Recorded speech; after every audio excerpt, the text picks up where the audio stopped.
ಅವರು ಹೇಳ್ತಾರೆ ಮುಂದಿನ ಚುನಾವಣೆವರೆಗೂ ಕಾಯ್ಬೇಕಲ್ಲ. ಈಗೇನೋ ಇದ್ದಾರೆ, ಮುಂದಿನ ಚುನಾವಣೆ ಇದರ ಟೈಮಲ್ಲೇ ತಾನೇ ಗೊತ್ತಾಗೋದಿಲ್ಲ.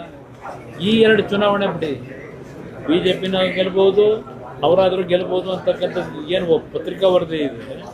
ಈ ಎರಡು ಚುನಾವಣೆ ಮೇಲೆ ಏನು ನಡೆಯಲ್ಲ. ಈಗ ಇದೇ ಕೇರ್ಪೇಟೆಯಲ್ಲಿ ನಾನು ಮುಖ್ಯಮಂತ್ರಿ ಸ್ಥಾನ ಬಿಟ್ಟ ಮೇಲೆ ನಡೀತಲ್ಲ ಚುನಾವಣೆ, ಗೆದ್ದಿದ್ರು BJP ಪಕ್ಷದಲ್ಲಿ. ಜನರ ಚುನಾವಣೆಯಲ್ಲಿ ಯಾತಕ್ಕೆ ಅಲ್ಲಿ ಮತ್ತೆ ಜನತಾದಳ ಗೆಲ್ತು ಇಂದ ಇವರು ಶಾಶ್ವತ ಯಾರಿಗೂ ಅಲ್ಲ.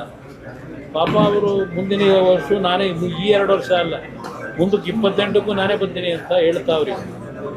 ಕೊನೆ ಉಸಿರಿರೋವರೆಗೂ ನಾನು ರಾಜಕೀಯದಲ್ಲಿ ಇರ್ತೀನಿ ಅಂತ ಹೇಳಿದ್ದಾರಲ್ವಾ. ವಿಧಾನಸಭೆಯಲ್ಲಿ ಹೇಳಿದ್ರು 2013 ಏನು ಹೇಳವ್ರೆ, ಇದು ನನ್ನ ಕೊನೆ ರಾಜಕೀಯದ ಹೋರಾಟ, ಇನ್ನು ರಾಜಕೀಯ ಬಿಡ್ತೀನಿ ಅಂತ ಹೇಳಿ 13ರಲ್ಲಿ ವಿಧಾನಸಭೆಯಲ್ಲಿ ರೆಕಾರ್ಡ್ ಆಗಿದೆ.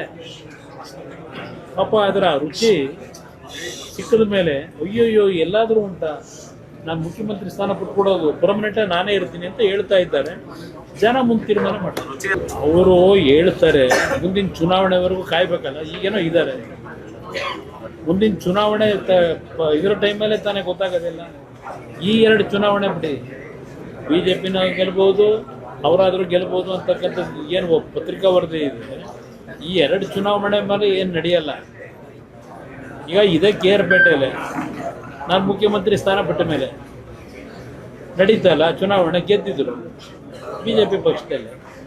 ಜನರ ಚುನಾವಣೆಯಲ್ಲಿ ಯಾತಕ್ಕೆ ಅಲ್ಲಿ ಮತ್ತೆ ಜನತಾದಳ ಗೆಲ್ತು ಇಂದ ಇವರು ಶಾಶ್ವತ ಯಾರಿಗೂ ಅಲ್ಲ. ಪಾಪ ಅವರು ಮುಂದಿನ ವರ್ಷ ನಾನೇ, ಈ 2 ವರ್ಷ ಅಲ್ಲ, ಮುಂದಕ್ಕೆ 28ಕ್ಕೂ ನಾನೇ ಬರ್ತೀನಿ ಅಂತ ಹೇಳ್ತಾವ್ರಿ.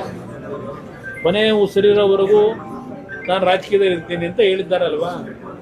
ವಿಧಾನಸಭೆಯಲ್ಲಿ ಹೇಳಿದ್ರು 2013 ಏನು ಹೇಳವ್ರೆ, ಇದು ನನ್ನ ಕೊನೆ ರಾಜಕೀಯದ ಹೋರಾಟ, ಇನ್ನು ರಾಜಕೀಯ ಬಿಡ್ತೀನಿ ಅಂತ ಹೇಳಿ 13ರಲ್ಲಿ ವಿಧಾನಸಭೆಯಲ್ಲಿ ರೆಕಾರ್ಡ್ ಆಗಿದೆ.